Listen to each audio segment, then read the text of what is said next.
ये मेरा चचेरा भाई है रामदास काळे और मैं गणेश काळे। साहब 2 हफ्ते पहले मैं इसके घर गया था, लेकिन इसका घर बंद था और आज भी बंद है। मुझे इसकी बहुत चिंता हो रही है साहब। ठीक है, तुम्हें टेंशन क्यों नका। हम इनका फोटो सारे पुलिस स्टेशन में भिजवा देंगे और अखबार में इनके गुमशुदा होने का प्रिंट भी करा देंगे, फिर देखते हैं।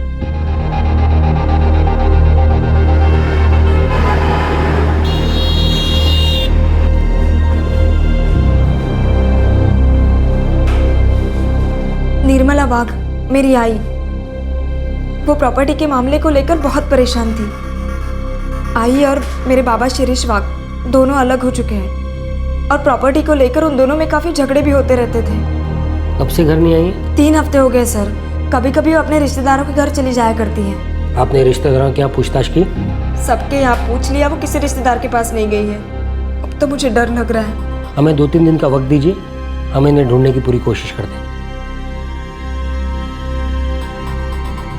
नासिक के पास सिन्नर में रहने वाले रामदास काळे मई 2010 से लापता थे और पुणे की रहने वाली निर्मला वाघ नवंबर 2010 से लापता थी।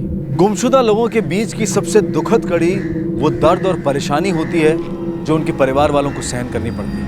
उनकी किसी खबर का इंतजार करना या फिर इस सब के समापन का इंतजार करना। रामदास काळे और निर्मला वाघ के गुमशुदा होने की कहानी को समापन मिला, लेकिन 3 साल बाद। पर यह समापन बहुत ही अजीब तरीके से मिला।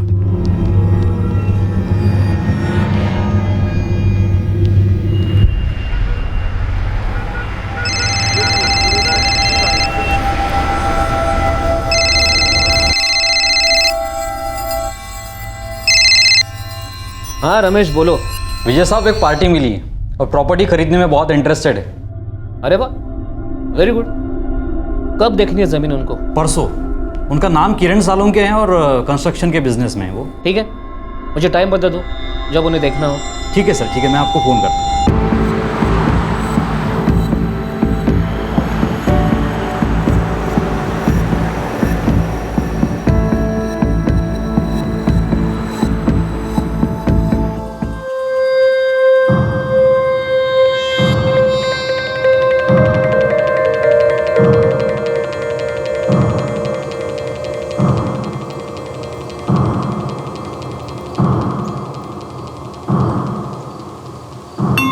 आगे सर बोलो।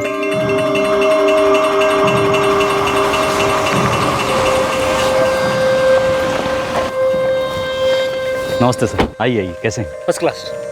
किरण Salunke ji, mister Vijay Tambat. Hi. Missus Suvarna Tambat. नमस्ते। चलिए सर, देख लीजिए, आइए।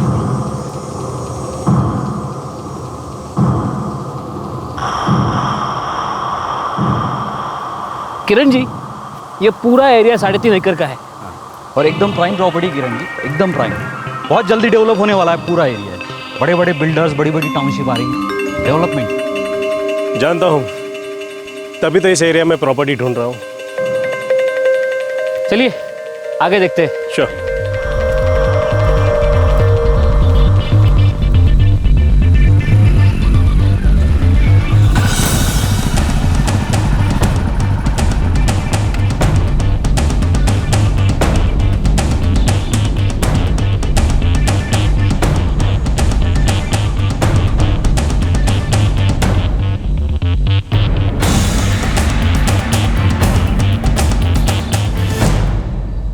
ओके, प्लॉट मुझे पसंद आया। आगे डील की बात कर लेते हैं। ठीक है। रमेश, तू तो जानता ही है कि मेरा डेली का काम है, मुझे इसकी पूरी नॉलेज है। हाँ सर, मैं तो सिर्फ इतना कह रहा हूँ कि ये प्रॉपर्टी बहुत अच्छी है सर, आप इसे हाथ से जाने मत दीजिए। 1.5 करोड़, इससे ज़्यादा नहीं दे सकता। बस 2 का तो मार्केट रेट भी नहीं है। देखिए विजय जी, मैं कहता हूँ सौदा अच्छा, डील कर लेते। नहीं, इतना कम में नहीं। क्या बोलती हो सुवर्णा? हाँ हाँ, कम से कम 1,90,00,000 रुपए, इससे नीचे नहीं। वो तो किरण जी अच्छे आदमी लगते हैं, इसीलिए तो हमने ये रेट कम किया है। वरना इतने प्राइम एरिया में उन्हें 2 करोड़ में भी इतनी अच्छी प्रॉपर्टी नहीं मिलती थी। वो एरिया जल्दी डेवलप भी हो रहा है और इनफैक्ट उनके लिए तो ये बहुत ही फ़ायदे का सौदा भी है। फ़ायदे का सौदा है किरण जी, आप मानिए मेरी बात को, आपको इससे कम में इतनी अच्छी प्रॉपर्टी नहीं मिल सकती। 1,60,00,000 लास्ट ऑफर। रमेश, हमारा लास्ट ऑफर 1,75,00,000। अगर नहीं तो फिर ये डील नहीं हो पाएगी। Okay done. तो ठीक है किरण जी, जैसा कि आपसे बात हुई थी 60-40 का रेशो होगा। हाँ ठीक है, तो फिर सर टोकन दे दें? कल ही टोकन मनी एडवांस दे देते हैं। ये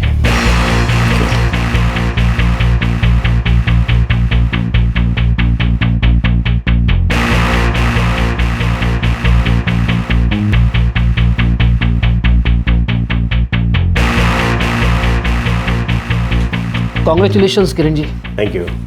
मैं आज ही लैंड ट्रांसफ़र के लिए एप्लीकेशन फाइल कर देता हूँ। अगले हफ्ते तक रजिस्टर ऑफिस में डेट मिल जाएगी। हाँ प्लीज़, डेट आते ही मुझे बता दीजिएगा। जी। वैसे कल मैं अपने आर्किटेक्ट के साथ प्रॉपर्टी देखना चाहता हूँ। अब प्रॉपर्टी आपकी है, आप कभी भी वहाँ जा सकते हैं। Thank you. कांग्रेचुलेशन।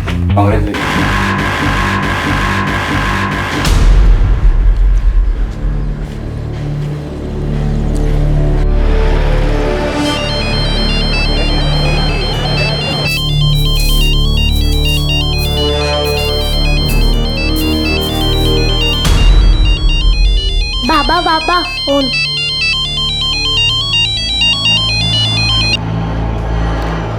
हाँ रंजीत, गणेश बाबू, वो ज़मीन लगता है उसका सौदा होने वाला है।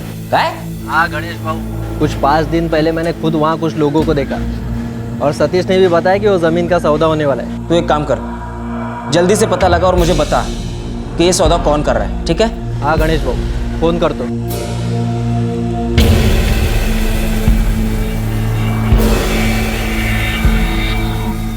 साहब, ये मेरा चचेरा भाई है, रामदास काळे। अगले हफ्ते तक वो प्लान रेडी हो जाएगा ना? जी किरण जी। ठीक है, जैसे प्लान रेडी हो जाए वो प्लान लेके अपने असिस्टेंट को मेरे ऑफिस में भेज देना। एक बार प्लान चेक कर लूँ, उसके बाद आगे काम शुरू करते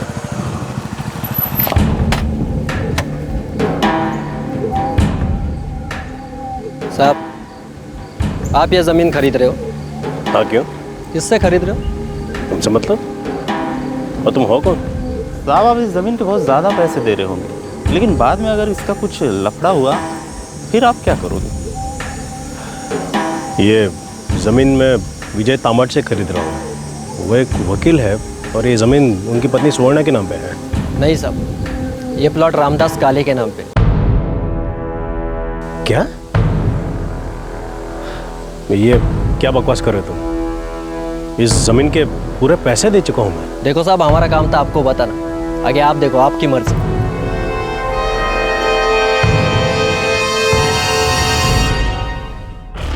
रामदास काले, वो आदमी जो सिन्नर से मई 2010 से लापता था, उस मिसिंग केस और इस जमीन के सौदे के बीच कोई ताल्लुक था? किरण जी, कौन रामदास का? सब बकवास है। तू बेकार में झूठी खबर फैला रहा है। ये देखिए जमीन के पेपर्स। ये देखिए ना, ये ज़मीन मेरे नाम पर है। हमने ये ज़मीन अक्टूबर 2010 में खरीदी थी। हमारे पास ज़मीन के रजिस्ट्रेशन के सारे पेपर्स हैं। अब तो आपको भरोसा हो गया ना?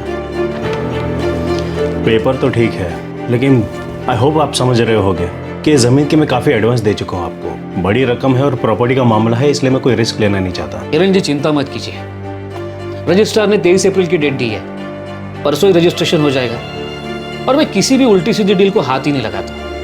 वकील हूं, एक फाइन प्रिंट भी मेरी नजरों से बच नहीं सकता।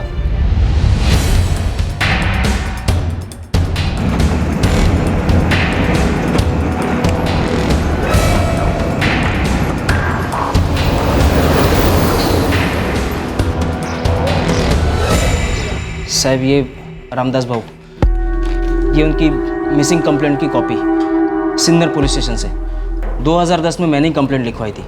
और ये इश्तिहार उनके लापता होने का। रामदास भाऊ मेरे चचेरे भाई हैं साहब।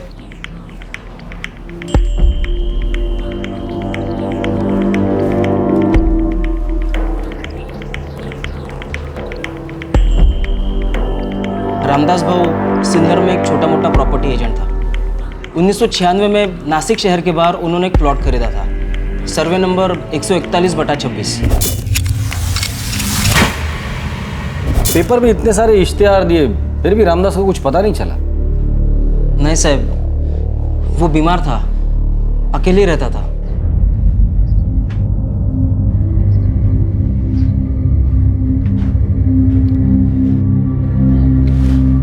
भाऊ क्यों जिद कर रहे हो? मेरे साथ पनवेल चलो। नहीं रे गणेश, मैं इधर ही ठीक है। भाऊ चलो मेरे साथ, अच्छे अस्पताल में इलाज करवाते हैं। मैं तो कहता हूँ ये ज़मीन बेच दो, इसी से अच्छा इलाज हो जाएगा। नहीं रे गणेश, उस जमीन के अलावा मेरे पास है क्या? देख, वो जमीन तो मैं तभी बेचूंगा जब मेरे पास कोई और चारा नहीं रहेगा। तू चिंता मत कर, मैं ठीक हूं।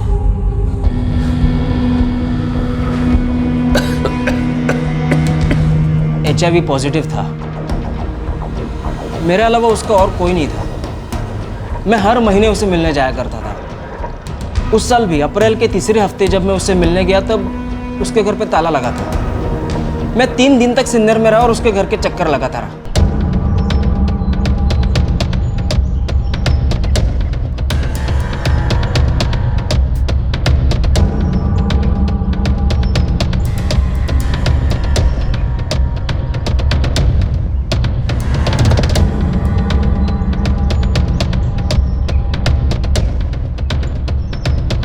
रामदास भाऊ को तो 2 हफ्ते से नहीं देखा। 2 हफ्ते से? हाँ।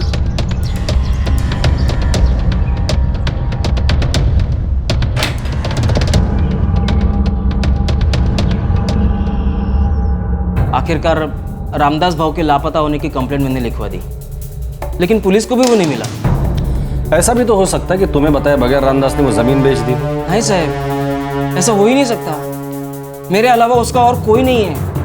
मुझे बताए बगैर इतना बड़ा सौदा वो कभी नहीं करता। जरूर उसके साथ कुछ हुआ है साहब। ठीक है, हम लोग पता लगाने की कोशिश करते हैं। रजिस्ट्रार के ऑफिस में लेटर भेजो। ये लैंड सर्वे नंबर 141/26 के बारे में पता करो। जी सर।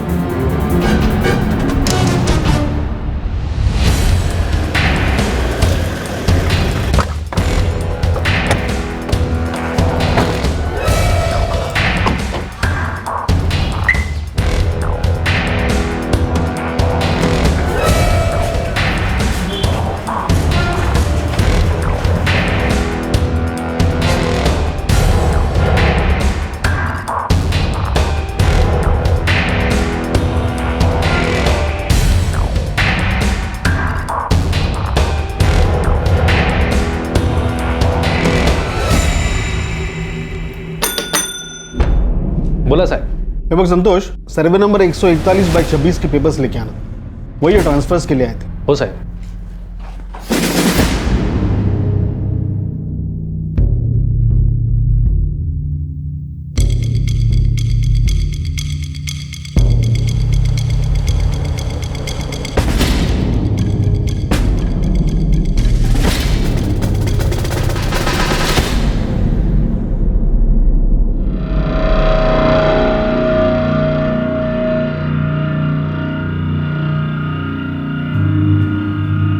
सुवर्ण तांबट तुमचं नाव आहे?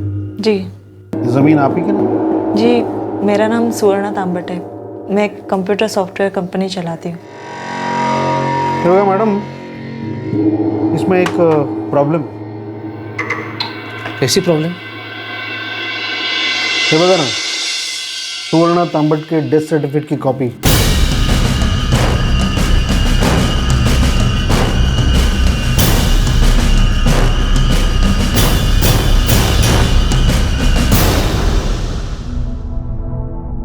ये म्युनिसिपल कॉर्पोरेशन से है। हाँ, अंतिम संस्कार भी वहीं पर हुए। ये क्या बकवास है? विजय जी, ये काय चाललंय? देखिए सर, मैं यहाँ आपके सामने बैठी हूँ तो ये मेरा डेथ सर्टिफिकेट कैसे हो सकता है? आप प्लीज इन प्रॉपर्टी के पेपर्स में ये फोटोग्राफ देखिए प्लीज।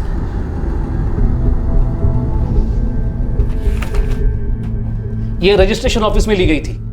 हाँ, फोटोग्राफ सर तोच है, लेकिन इस डेथ सर्टिफिकेट के हिसाब से नवंबर 2010 में इनकी मौत हो चुकी। सर, ये डेथ सर्टिफिकेट झूठा है। पहले यह पता चलता है कि जमीन किसी रामदास काले की है जो अभी लापता है, और उसका चचेरा भाई गणेश काले ये कहता है कि रामदास ने जमीन कभी बेची नहीं थी। और अब जमीन के ट्रांसफर के वक्त ये पता चलता है कि उन पेपर्स के साथ सुवर्णा तांबट, जो कि उस प्रॉपर्टी की मालकिन है, उनका डेथ सर्टिफिकेट भी अटैच है। आखिर ये मामला क्या था? ये मला माहित नहीं हो, किसी से गलती हुई है या फिर किसी ने जानबूझकर ये सब किया। देखिए, जब तक कोर्ट इस डेथ सर्टिफिकेट को रिवर्स करने का ऑर्डर नहीं देती तब तक ये डील नहीं हो सकती।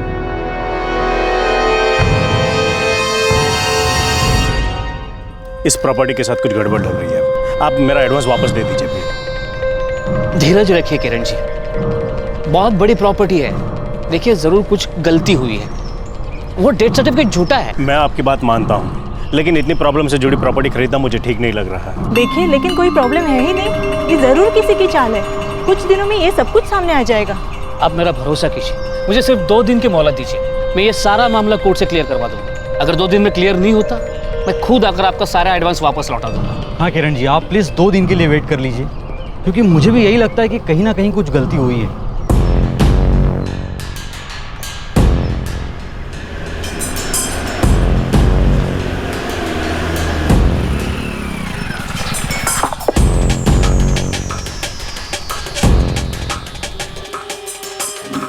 संतोष भाऊ, इस प्रॉपर्टी की डिटेल्स चाहिए। मंगेश भाऊ, मुझे 2 दिन का टाइम दे दो। अभी क्या है कि यहाँ पे बहुत सारा काम है। चलो मुझे 2 दिन के बाद भिजवा देना, लेकिन सारी जानकारी भिजवा देना। कुछ प्रॉपर्टी की ओनरशिप का लोचा है ये। ठीक है।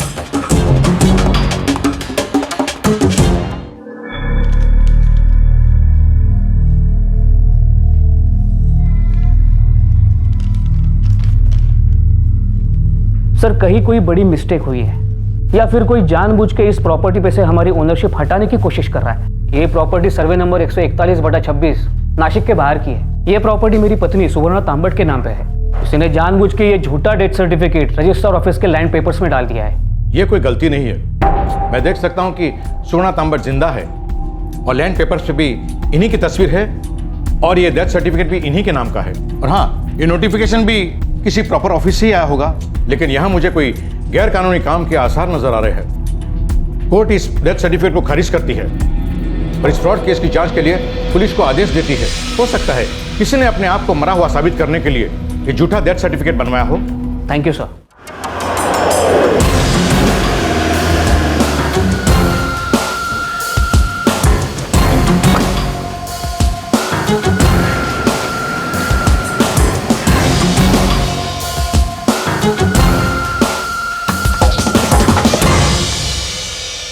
म्युनिसिपल ऑफिस का सर्टिफिकेशन भी अटैच है।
ये रहा आपका बाकी का अमाउंट।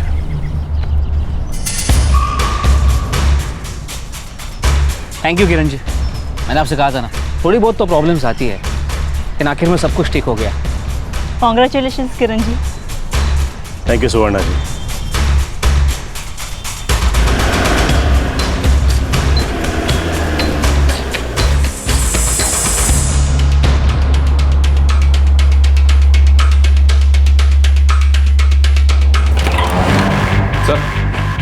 गणेश काड़े आए हैं। वो प्रॉपर्टी के सिलसिले में ना?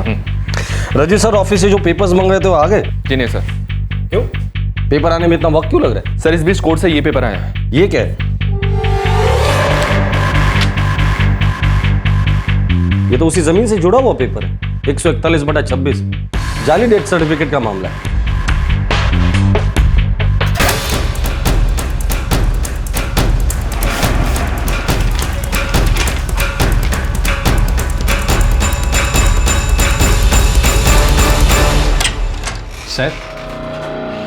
साहेब हे बघा, ये उसी 141/26 से जुड़ा कोई नया मसला है।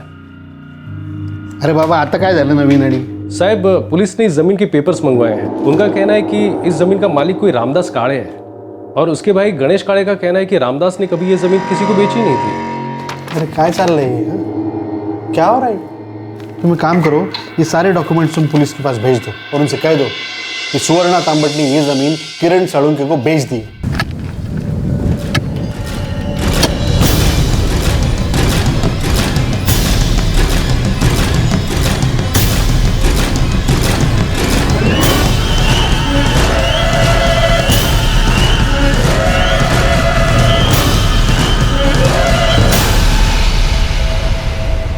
जमीन अब किसी और को ट्रांसफर हो चुकी थी। फिर उसी मामले की इन्वेस्टिगेशन भी शुरू हो गई। एक ऐसी इन्वेस्टिगेशन जिससे अब तक की सारी लापता कड़ियां जुड़ने वाली थी और जुर्म की कहानी सामने आने वाली थी।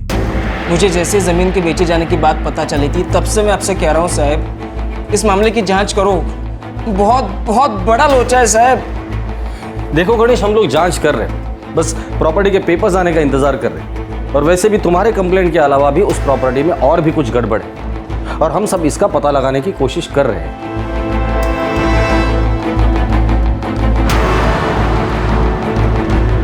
सर, ये ग्लोबलर कंस्ट्रक्शन नासिक के आसपास कई सारे कंस्ट्रक्शन प्रोजेक्ट से जुड़ा है। काफी जाना माना नाम है। और ये विजय तांबट कौन? विजय तांबट वकील है और उसकी पत्नी सुवर्णा तांबट खुद का बिजनेस चलाती है। उसकी एक सॉफ्टवेयर कंसल्टेंसी फर्म है। मेरी समझ में ये नहीं आ रहा है कि मैं रजिस्ट्रेशन ऑफिस के पेपर पे भरोसा करूं या इन सब बातों पर। यानी आपको पहले से ही पता था कि इस जमीन से कई पुराने मसले जुड़े हुए हैं? मसले का तो पता नहीं, लेकिन हाँ, जमीन खरीदते वक्त दो प्रॉब्लम सामने आई थी। एक तब जब दो लड़कों ने आके मुझे ये बताया कि ये जमीन कोई रामदास काळे के नाम पर है,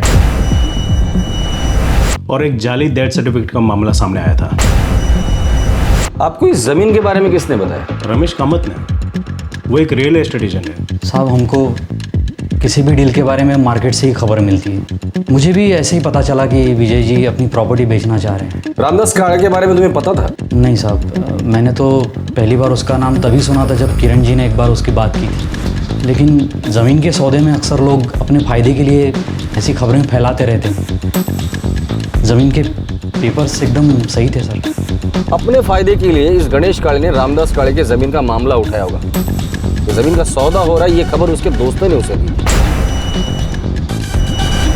गणेश काळे ही वो आदमी जिसने अपने भाई की मिसिंग कंप्लेंट भी लिखवाई थी। सर, उसने ये भी कहा था ना कि उसका भाई रामदास काळे HIV पॉजिटिव था। कहीं ना कहीं कुछ तो गड़बड़ जरूर था। सर, वो जाली डेथ सर्टिफिकेट वो भी तो है। हो सकता है कि जमीन का सौदा रोकने के इरादे से उसे भेजा गया हो।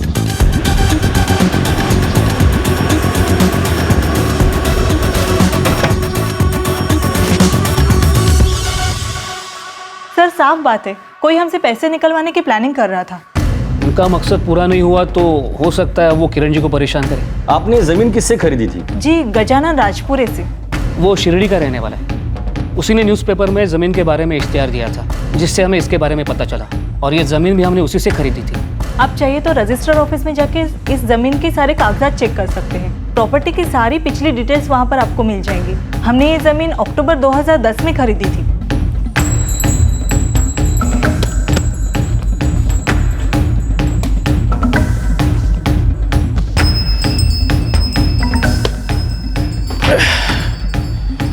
ये प्रॉपर्टी को लेकर इतनी मगजमारी हो रही ना, एक के बाद एक लोचा चालू है।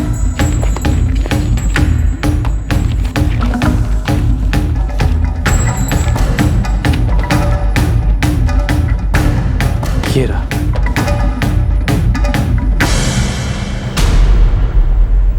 ग्लोबलर कंस्ट्रक्शन बड़ी कंस्ट्रक्शन कंपनी है भाऊ। और वो विजय तांबट वकील है। पुलिस कह रही है कि ज़मीन के सब कागजात भी सही हैं। देखते हैं, मैं पुलिस पर और दबाव बढ़ाता हूँ।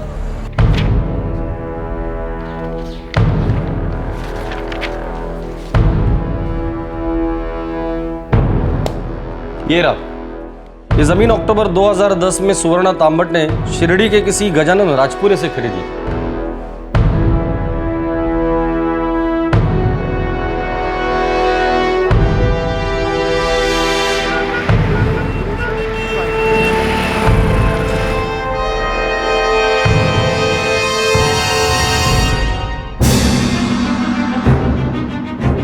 पद्मा, हाँ मला नाशिकला जायचं आहे, थोड़ा काम है, देर हो जाएगी. क्यों, अब क्या काम है? तो बोला ना काम है, हर बात तेरे को बतानी पड़ेगी.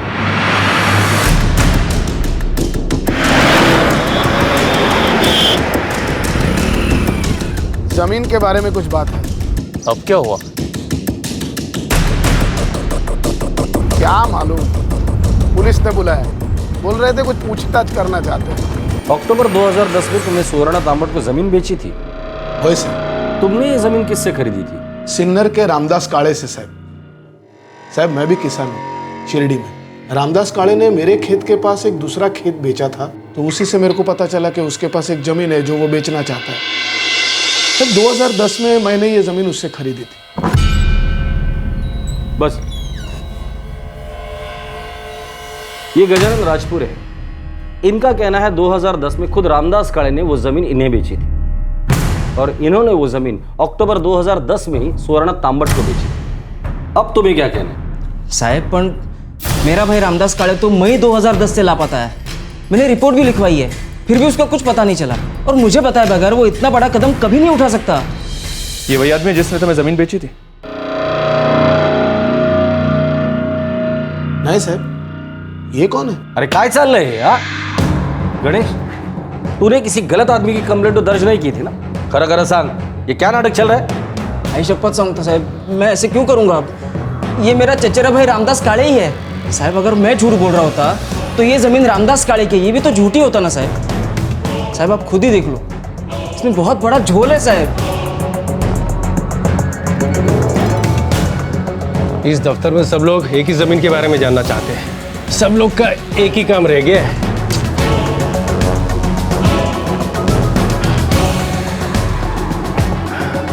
पता नहीं अब इसके आगे और अंदर कितना जाना पड़ेगा.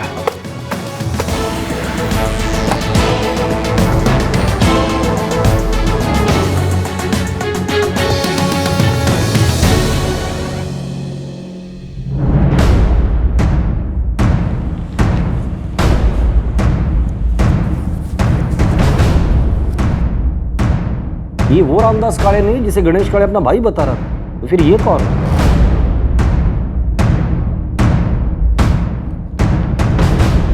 चेक की कॉपी, बैंक पासबुक, सारे पेपर्स हैं. यहाँ एड्रेस सिन्नर का लिखा हुआ है. होय साहब, 13 प्रथम नगर सिन्नर. एड्रेस तो रामदास भाऊ का ही है. गणेश, कहीं तू हमारे साथ कोई नाटक खेलने की कोशिश तो नहीं कर रहा है ना? अगर ऐसा है ना तो लॉकअप में उल्टा लटका के सच बुलवाऊंगा तेरे से. नाही साहेब, अहो मी खरंच सांगतोय, ये जो एड्रेस है ना ये रामदास भाऊ का ही है. लेकिन इस फोटो में ये जो आदमी है ना ये रामदास भाऊ नहीं है. और ये बैंक अकाउंट ये पीपल्स बैंक का है, जबकि रामदास भाऊ का इस बैंक पे कोई अकाउंट था ही नहीं. उनका अकाउंट तो कॉमन ट्रस्ट बैंक में था.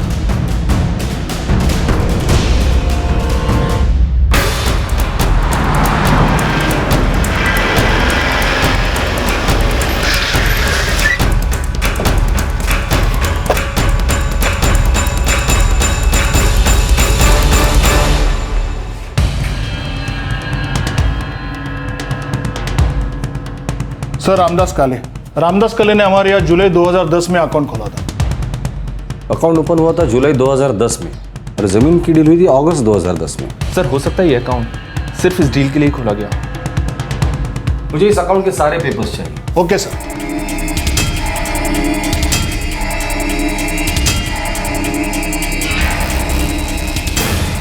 ये रामदास भाऊ. यही है रामदास भाऊ. मैं इनके भाई गणेश को भी जानता हूँ. रामदास भाऊ बीमार थे, मई 2010 में वो अचानक गायब हो गए. इसका मतलब है गणेश काळे सच बोल रहा था. ये जरूर किसी फ्रॉड का मामला है. ये नकली रामदास काळे ने ये जमीन गजानन राजपुरे को बेची. उसने वो जमीन सुवर्णा तांबट को बेची. फिर सुवर्णा तांबट ने वो जमीन किरण साळुंके को बेची. और इन सब के बीच सुवर्णा तांबट का वो जाली डेथ सर्टिफिकेट भी है.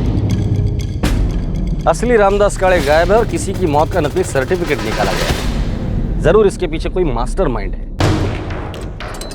जल्दी से ये चाबी मकान मालिक को लौटा के आ और मेरे को गली के बाहर मिल. हाँ? पण आपण कुठे चाललोय? अरे तू पहले लौटा के तो आ, आज मैं बस स्टॉप पर सोचेंगे. हाँ? हाँ चल लवकर जा. हो.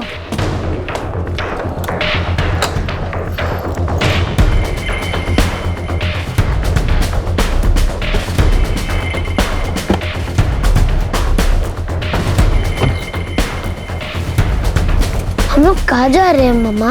बेटा हम लोग एक नई जगह रहने जा रहे हैं। मतलब हम लोग वापस नहीं आएंगे? नहीं बेटा, तुम अब एक नए स्कूल जाओगे।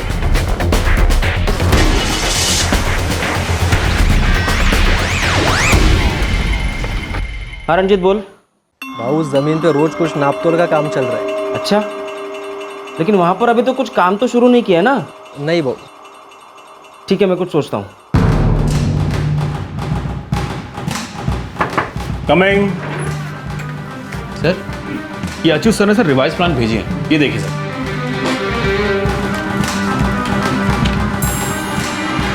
ये ऐसे ऐसे। Good, very good. एक काम करो, कल की मीटिंग फिक्स कर दो, हम जल्दी कंस्ट्रक्शन शुरू कर लेंगे।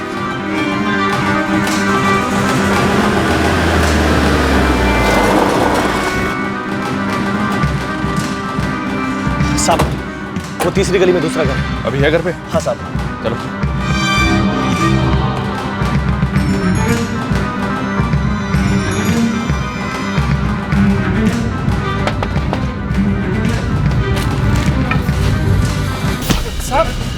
अरे साहब मैंने किया क्या? साहब सुनो तो, साहब मैंने किया क्या? वो तो बोलो। अरे क्यों लेके जा रहे हैं मेरे को?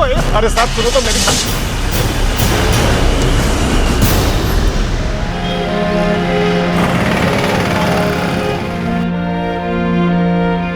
2 साल बीत चुके हैं, लेकिन अभी भी पुलिस को आई के बारे में कुछ भी पता नहीं चला। पता नहीं आई कहाँ चली गई।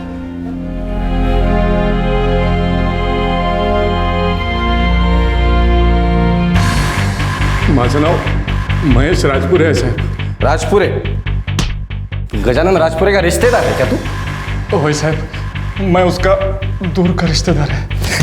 असली रामदास काळे कहाँ है? मालूम नहीं साहब, मेरे को तो नकली रामदास काळे बनने का पैसा मिला था। किसने दिया था पैसा?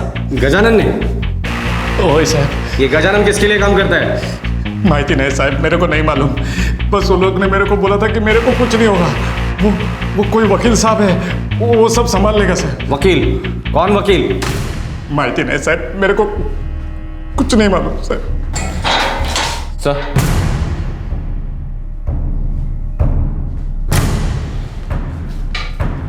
सर मैं गजानन को पुलिस स्टेशन बुलाया था, लेकिन वो अपना घर छोड़ के कहीं भाग गया है। उसका मोबाइल भी बंद है, और वो वकील विजय तांबट और उसकी पत्नी सुवर्णा तांबट, वो दोनों भी अपने बंगलों से कहीं भाग गए। वो दोनों वहाँ पर रेंट पर थे, और अभी उन दोनों का फ़ोन भी बंद है। कामगार, एक बात तो साफ है, इस प्लान में ये सभी लोग शामिल हैं। पर समझ में नहीं आ रहा ये मामला है क्या।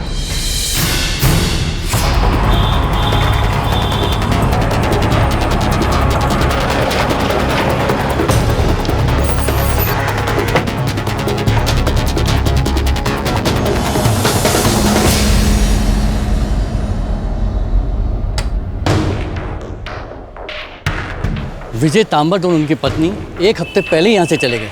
उठे गेले? कुछ बोल के गए कि कहाँ जा रहे? नहीं, कुछ नहीं बताया, सिर्फ बोले कि मैं यहाँ से शिफ्ट कर रहा हूँ। सब एक एक करके गायब हो रहे हैं। इसके पहले कि वो ब्रोकर रमेश कामत गायब हो जाए, पता करो कि वो है कहाँ। साहब मुझे कुछ नहीं पता साहब। रातों रात कहाँ गायब हो गए? ब्रोकर हो ना तुम उनके, कुछ तो बताया होगा। साहब मैं झूठ नहीं बोल रहा हूँ। मुझे तो ये भी नहीं पता कि ये लोग शहर छोड़ के जाने वाले। शायद कोर्ट में किसी को मालूम हो कि कहाँ गए हैं। छोटा मोटा वकील था साहब, अभी फिलहाल कोई केस भी लिस्टेड नहीं है उसके नाम। वैसे पहले वो पूना में काम करता था। अच्छा, अगर उसने कहीं और काम करना शुरू किया होगा तो खबर मिल सकती है उसके बारे में? आप नोटिस भेज दीजिए, मैं उसे सर्कुलेट करवा दूंगा। मैंने बस ये ज़मीन खरीदी है उनसे, बाकी उन लोगों से मेरा कोई लेना देना नहीं है। अच्छा, सौदे के बाद भी उन्होंने कभी कांटेक्ट किया आपसे? नहीं, कभी नहीं। एक्चुअली सर मेरा सर घूम रहा है। जब से वो ज़मीन खरीदी है, एक के बाद एक लफड़ा हो ही रहा है। साहब, मैं तो पहले से बोल रहा था, बड़ा झोल है। रामदास बाबू हमेशा कहता था बहुत ज़्यादा मुश्किल आएगी तभी वो ज़मीन बेचेगा।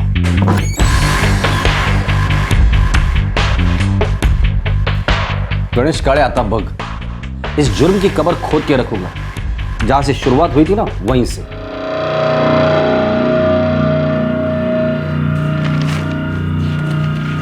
गजानन राजपुरे ने अपने रिश्तेदार महेश राजपुरे का इस्तेमाल करके ये डील करवाई।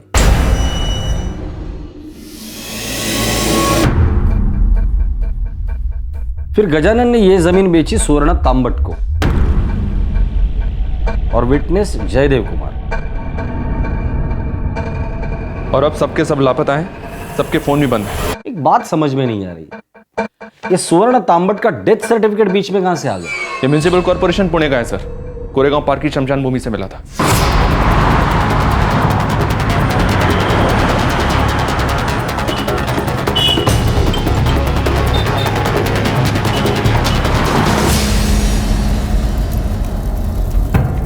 एक मिनट सर।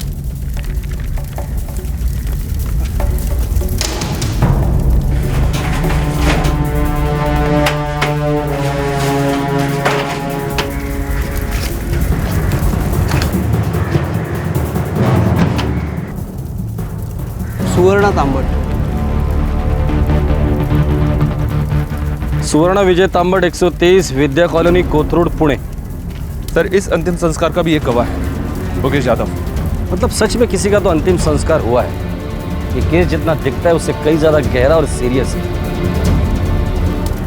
ये केस अब और भी गहरा होता जा रहा था। विजय तांबट की पत्नी सुवर्णा तांबट के नाम पर एक औरत का अंतिम संस्कार किया गया था और दूसरी तरफ था रामदास काले, जो अब भी गुमशुदा था। जमीन हड़पने के इस मामले के साथ साथ अब एक मर्डर का केस भी सामने आ रहा था।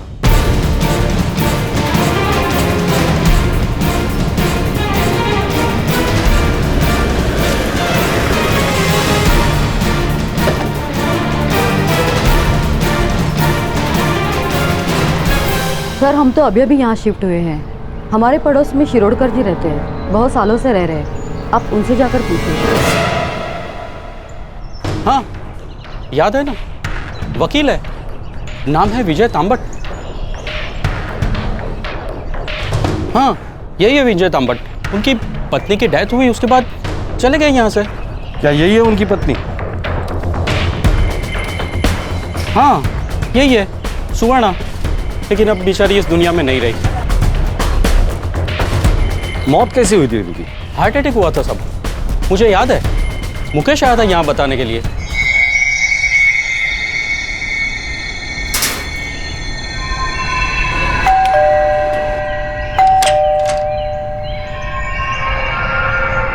सुन के शौक लगा साहब, वो 40-42 साल की होगी।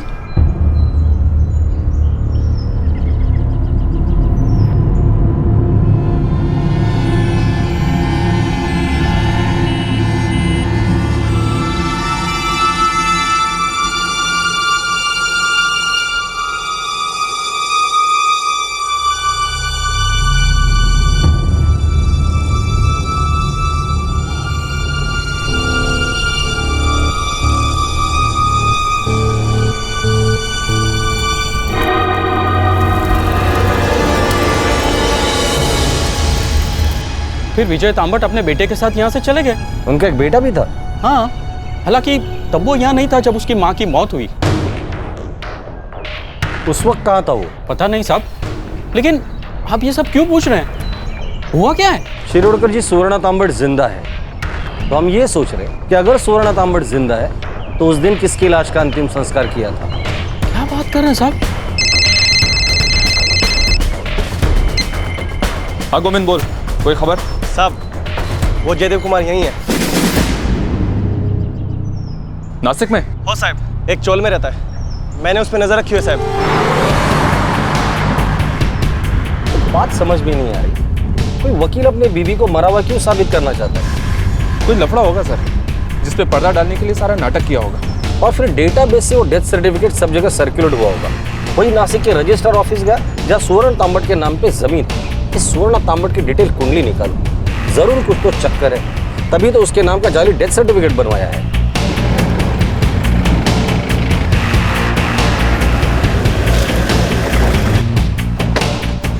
वो ऊपर वाले कमरे में साहब, चलो।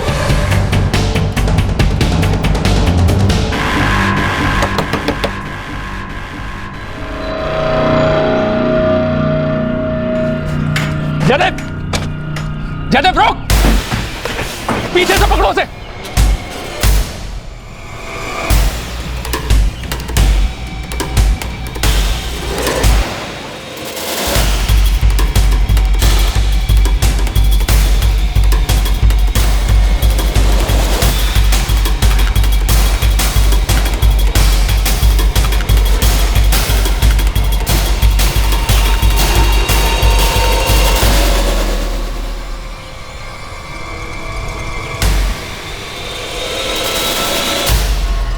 जयदेव कुमार, जो गजानन राजपुरे और सुवर्णा तांबट के बीच हुए जमीन के सौदे में गवाह था, उसी ने रामदास काले के लापता होने की गुत्थी खोली। ये एक बड़ा ही अजीबोगरीब और संगीन जुर्म था। अभी अगर तूने नौटंकी की और बोला कि तुझे कुछ नहीं पता, तो मैं कुछ नहीं बोलूंगा, फिर ये बोलेगा। साहब मैं सब सच बता रहा है साहब। जब तक तू सच बोलेगा तब तक मेरा डंडा चुप रहेगा, वरना साहब मैं बताता हूँ साहब ये गजानन और रामदास काले दोस्त थे। रामदास ने उससे 3 लाख रुपया कर्जा लिया था साहब।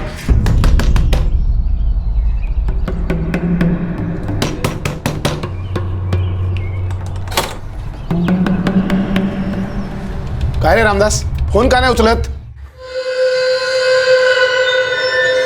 भाऊ बॅलन्स नाही आहे फोनमध्ये भाऊ। अरे येड़ा समझला इसका मला? इनकमिंग के लिए कौन सा बैलेंस लगता है रे? मैं क्या बोलूं क्या करूं भाऊ? मेरा पैसा लौटा दे बस, मेरे को और कुछ नहीं चाहिए। भाऊ तुमको तो पता ही है मेरे को कौन सा रोग लगा है। इलाज के लिए पैसा पानी की तरह जा रहा है भाऊ। सारा काम धाम ठप है। प्रॉपर्टी के लिए भी कोई नया काम किए कितना दिन हो गया भाऊ। बहुत कमजोर हो गया हूँ भाऊ। हे भग रामदास, तेरी हालत में तरस खाकर मैंने तेरी मदद की थी। अरे 3 लाख रुपए कोई छोटी मोटी रकम नहीं है। मैं कोई धन्ना सेठ नहीं हूँ। मेरा घर है, मेरा परिवार है, और वो जो लेनदार मेरे घर पे आते हैं उनको क्या दूं मैं? थोड़ा और टाइम दे दो भाऊ। नहीं, अभी और नहीं। तू तेरी जमीन बेच डाल और मेरा कर्जा चुका दे बस। भाऊ मेरे अंदर अगर ताकत होती ना तो कब का जमीन बेच दिया होता। डॉक्टरों का चक्कर काटने से फुर्सत मिले तब तो ग्राहक ढूंढो जमीन बेचने का। भाऊ मुझे 6 महीने का और टाइम दे दो। डॉक्टर ने बोला है मैं 6 महीने में ठीक हो जाऊंगा। इतना टाइम मैं नहीं दे सकता। मेरे को जल्दी में जल्दी मेरा पैसा वापस चाहिए बस। तो फिर एक काम करो, वो जमीन तुम ही खरीद लो, अपना पैसा ले लो और बाकी का पैसा मुझे दे दो। कितने में बेचेगा जमीन? अभी बाजार भाव के हिसाब से 1.25 करोड़। 1.25 करोड़? टोका फिरलाय का तुझा? इतना पैसा मैं कहां से लाऊंगा? तो फिर मुझे टाइम दे दो भाऊ। गजानन मेरा दोस्त है। हमने मिलकर शिरडी में बहुत सौदे किए थे जमीन के। उसी ने मेरे को बताया। पक गया हूं। 1 साल से 3 लाख रुपया अटका पड़ा है साले के पास। प्यार से नहीं मानेगा तो मार से मानेगा। अरे मरे हुए को क्या मारूंगा? वो तो वैसे ही बीमार है। मेरे को किसी भी तरह से मेरा 3 लाख रुपया वापस मिल जाए बस। केस ठोक दे, अंदर करवा दे साले को। जोर जबरदस्ती करेगा तो पैसा निकलेगा। कैसे? मेरा और मेरे भाई का प्रॉपर्टी का झगड़ा चल रहा है, तो मैं पुणे में एक वकील से मिला था। कौन वकील? विजय तांबट? हाँ वही।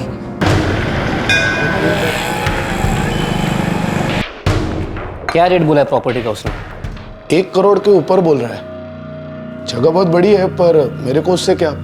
मेरे को सिर्फ मेरा 3 लाख रुपया चाहिए बस। उस पर धोखाधड़ी का केस ठोक सकते हैं।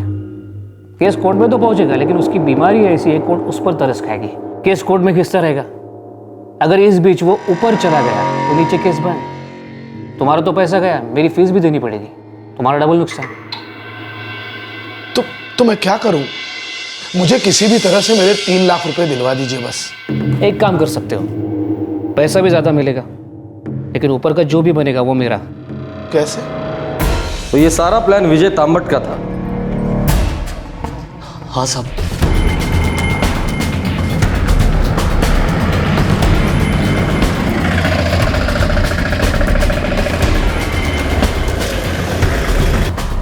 ये आज बस रामदास।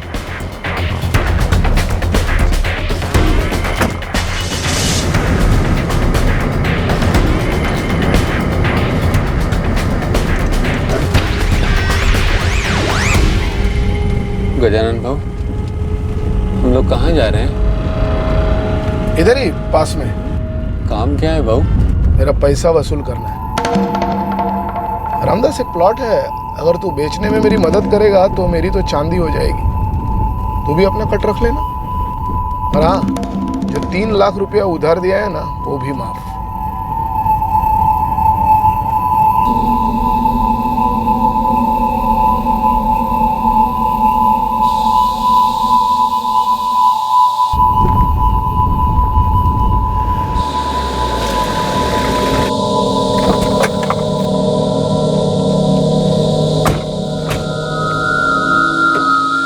ये बाहर ही।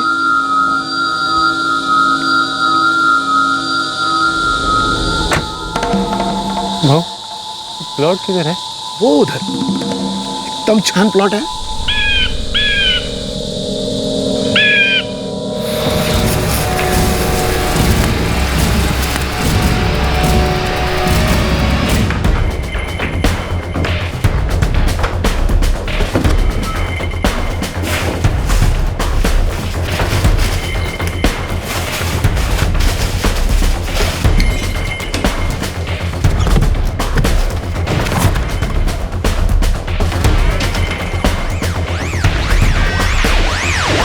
तेरे को कुछ नहीं करना है, आकर सिर्फ साइन करना है और रुपया ले जाना है।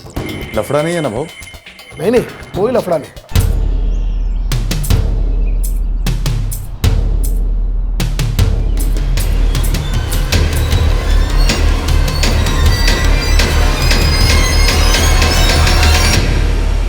इसके लिए रामदास काळे के नाम का बैंक अकाउंट खोलना होगा। उसी नाम की आईडी की जरूरत पड़ेगी प्लॉट के सौदे के टाइम।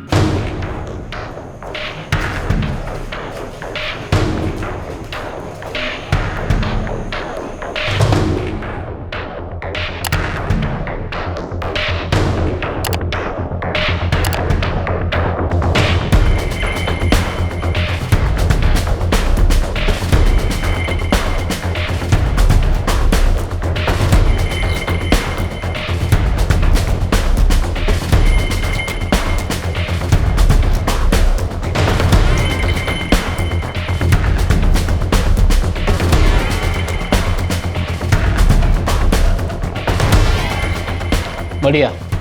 अब अगला प्लान, 2 महीने के बाद ये प्लॉट तुम मेरी पत्नी सुवर्णा को बेच दो।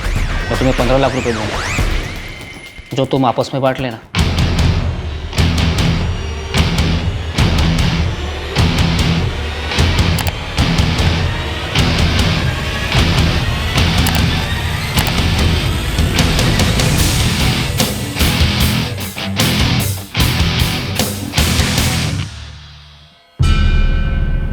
यही मुकेश यादव है? हाँ साहब, ये विजय जी का असिस्टेंट था और यही गवाह था। मैं तो बस सुवर्णा जी और गजानन के बीच के सौदे का गवाह था साहब। विजय तांबट ने अपनी पत्नी सुवर्ण तांबट का जाली डेथ सर्टिफिकेट बनाने के लिए किसका खून किया? मला माहित नहीं साहब, मैं तो बस इस सौदे में उसके साथ था। गजानन कुछ है? गजानन कहाँ है? साहब ये इधर नाशिक में। सांगा तक। अरे साहेब गेलाय काय मी? अरे मैंने क्या हुआ क्या है? लेकिन काय झालं हो? हे का घेऊन चालले तुम्हाला?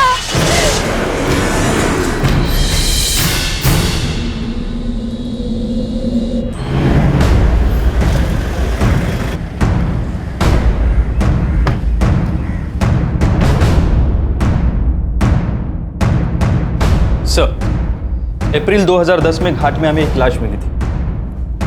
ये उसके पेपर्स है सर। सारे पुलिस स्टेशन में खबर दी थी, न्यूज़पेपर्स में भी खबर डाली थी। ऐसे कोई चूक सकता है? गणेश काळे से इसकी शिनाख्त करानी होगी।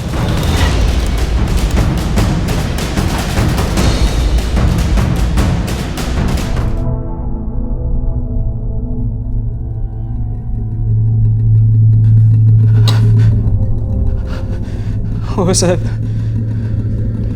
यही है मेरा भाई रामदास काळे। अप्रैल 2010 में गजानन राजपुरे और जयदेव कुमार ने इसकी हत्या कर दी थी। तुम सही कह रहे थे, उन्हीं लोगों ने इसकी जमीन हत्या कर उसे बेच दिया था।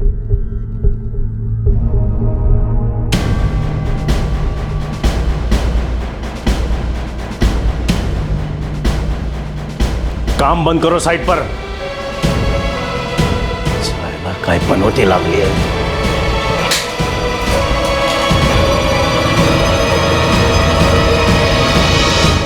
विजय तांबट एक वकील ही इस पूरे खेल का मास्टरमाइंड था। रामदास काळे का खून करवाना, उसकी जमीन उसी के जैसे दिखने वाले आदमी के हाथों बिकवाना, फिर उस जमीन को अपनी पत्नी के नाम पर खरीदना और फाइनली उसी जमीन को किरण सालुंके के नाम पर बेचना। यह सब कुछ विजय तांबट ने ही प्लान किया था। लेकिन अब भी एक रहस्य खुलना बाकी था। वो औरत जिसका स्वर्णा के नाम पर अंतिम संस्कार किया गया था, वो आखिर कौन थी?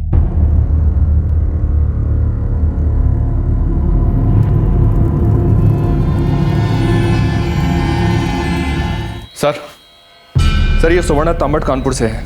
ये वहां पर एक इन्वेस्टमेंट स्कीम चलाती थी।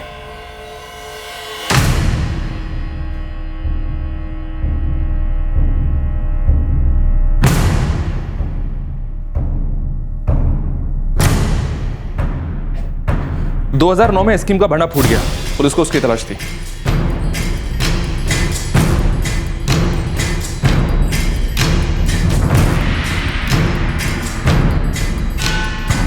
ये सुवर्ण तांबट भी 420 लगती है। जी हाँ सर। और नवंबर 2010 में फ्रॉड इन्वेस्टमेंट केस की फाइल भी बंद कर दी गई। इसलिए किया गया था उसकी मौत का नाटक, ताकि उसके खिलाफ ये जो केस चल रहा है वो बंद हो जाए। जी हाँ सर। एक बात और, ये जाली डेथ सर्टिफिकेट खुद विजय तांबट ने कानपुर पुलिस को भेजा था। जी हाँ, हमने सुवर्णा तांबट के खिलाफ वारंट जारी किया हुआ था। पुलिस ने लुकआउट नोटिस भी जारी किया, लेकिन नवंबर 2010 में उसके पति ने डेथ सर्टिफिकेट भेजा। थैंक यू श्रीवास्तव साहब।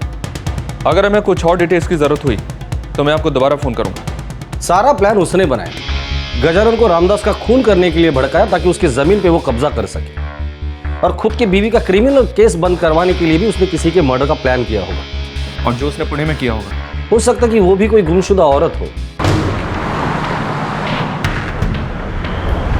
सुवर्णा का जो फोटो कानपुर से आया है, उस फोटो को स्टेट के हर पुलिस स्टेशन में फैक्स करवा दो, महाराष्ट्र के बाहर भी भिजवा दो।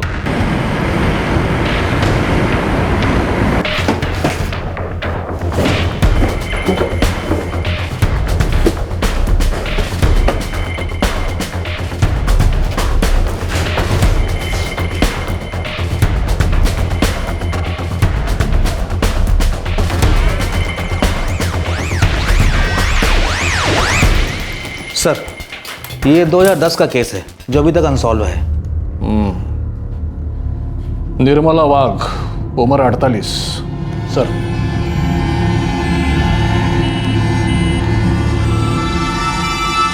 निर्मला वाघ मेरी आई, वो प्रॉपर्टी के मामले को लेकर बहुत परेशान थी। ये मिसिंग कंप्लेंट उसकी बेटी शालिनी ने फाइल की थी।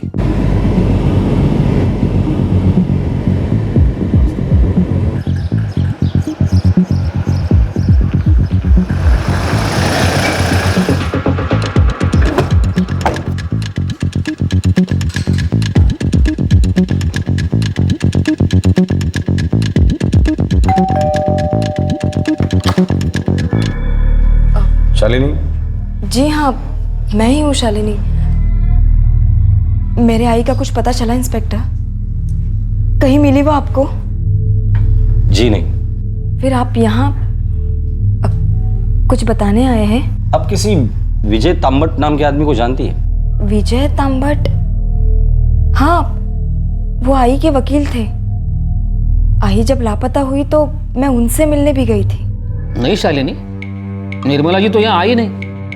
क्यों, क्या हुआ? वो एक हफ्ते से घर नहीं आई है, किसी रिश्तेदार के यहाँ भी नहीं है। पता नहीं आई कहाँ चली गई।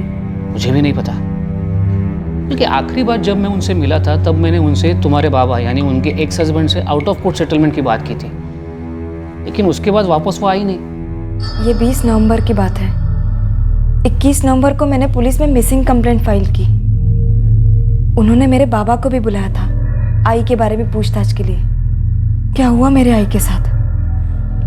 आप ये अचानक विजय तांबट के बारे में क्यों पूछ रहे हैं? हम सिर्फ ये जानने की कोशिश करें कि विजय तांबट और तुम्हारे आई के बीच क्या संबंध थे। मतलब?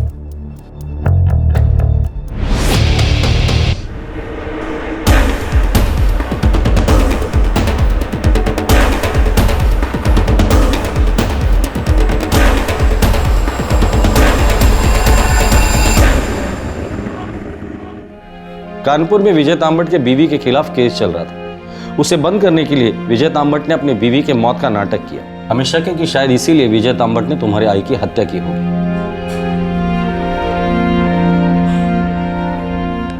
और मैं सारे वक्त अपने बाबा को ही गुनहगार मानती रही।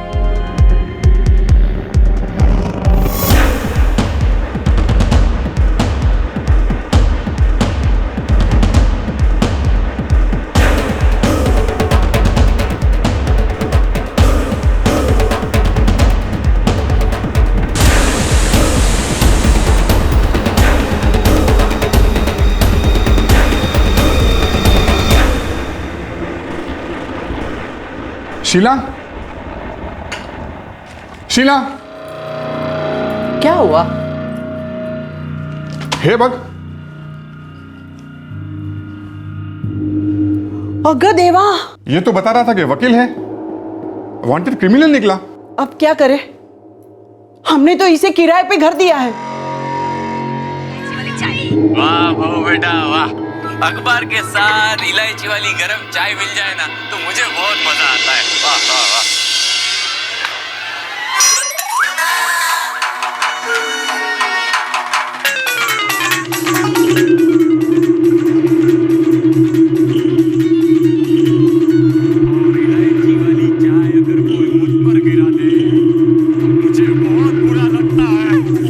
सुवर्ण, ये देखो।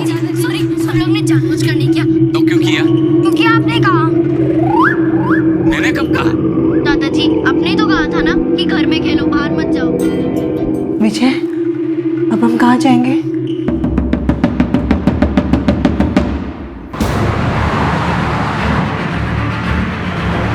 सर, मुंबई पुलिस उनके घर पहुंच रही है।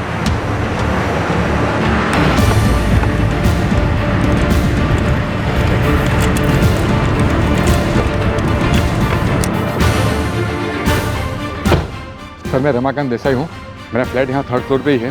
वो दोनों यहीं रह रहे हैं।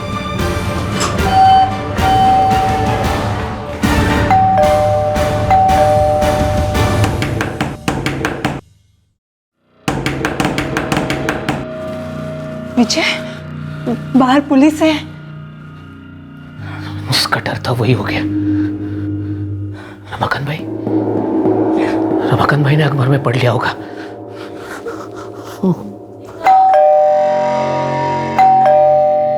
क्या हुआ मम्मी?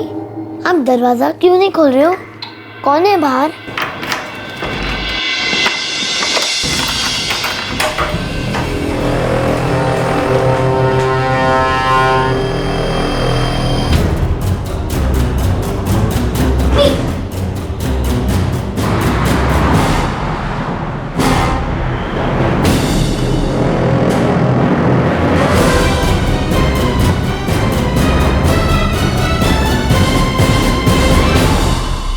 तुम्हारे हर जुर्म का काला चिट्टा है मेरे पास। सारे सबूत, सारे गवाह, सब कुछ। रामदास काळे, इसका खून करके इसकी जमीन हथियाने का प्लान तुम्हारा था। गजानन और जयदेव को यह प्लान तुमने समझाया था। हमें शक है कि जिस औरत को तुमने अपनी बीवी के नाम पे अंतिम संस्कार किया था, उसका खून भी तुम्ही ने किया है। निर्मला वाघ, कुछ याद आया?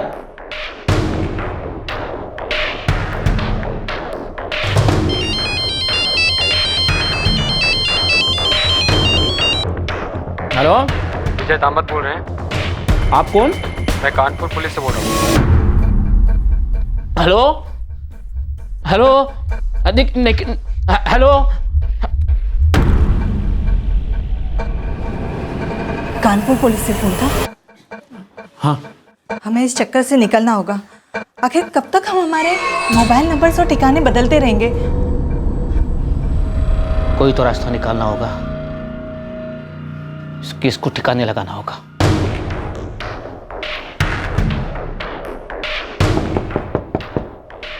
रामीन,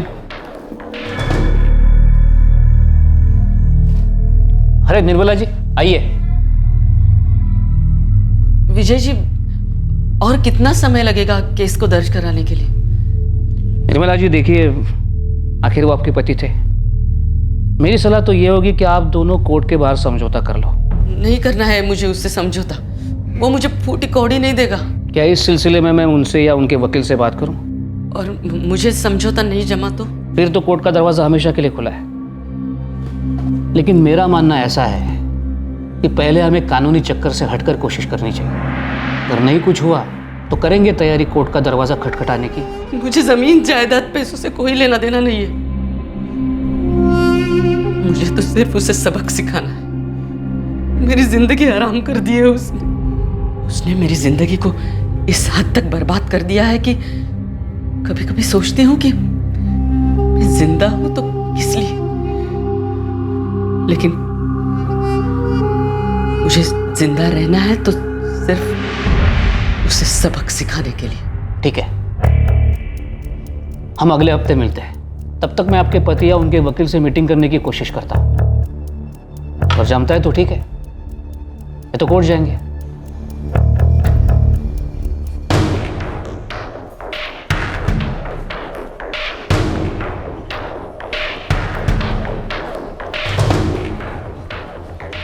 बड़ी परेशान है, कई दिनों तक घर पर नहीं जाती, भटकती रहती है। एक बेटी है उसकी जो खबर रखती है, नहीं तो उसका दुनिया में कोई भी नहीं। अगर उसकी बेटी को पता चल गया तो? नहीं पता चलेगा। रामदास काले के बारे में अब तक पता चला, बस एक ही झटके में तुम्हारे खिलाफ सारी केस रफा दफा हो जाएंगे। अगले हफ्ते ऑफिस आ रही है।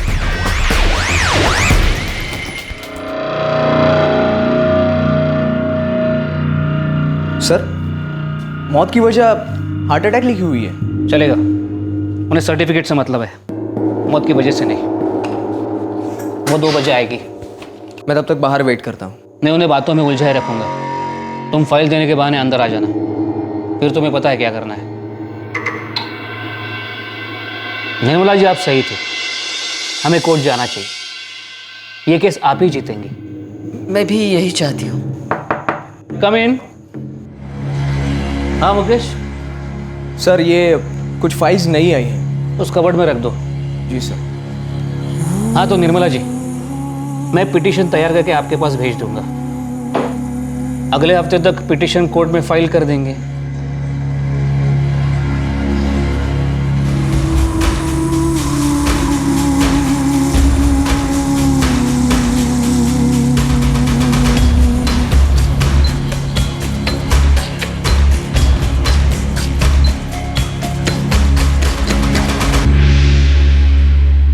स्ट्रेंज, आप एक वकील हो और आप भी एक पढ़ी लिखी औरत हो। इसके बावजूद आप दोनों ने जुर्म का रास्ता अपना लिया। खुद के ऐशो आराम के लिए धोखाधड़ी और खून करने से भी बाज नहीं आए। एक बच्चे के मां बाप हो तुम दोनों।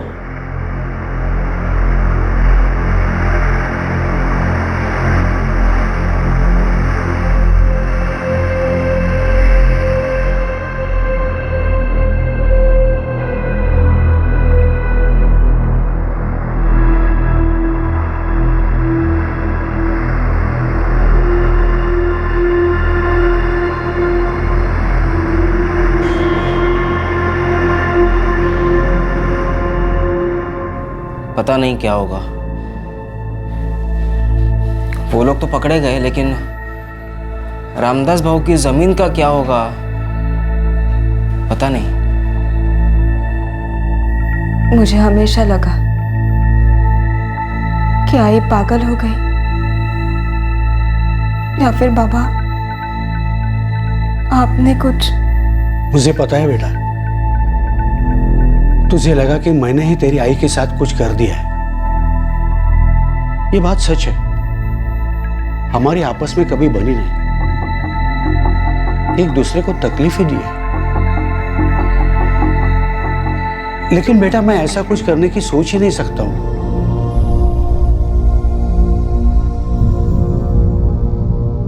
मैंने तो कभी सपने में भी नहीं सोचा था कि ये वकील और उसकी बीवी इतने बड़े अपराधी और खूनी निकलेंगे।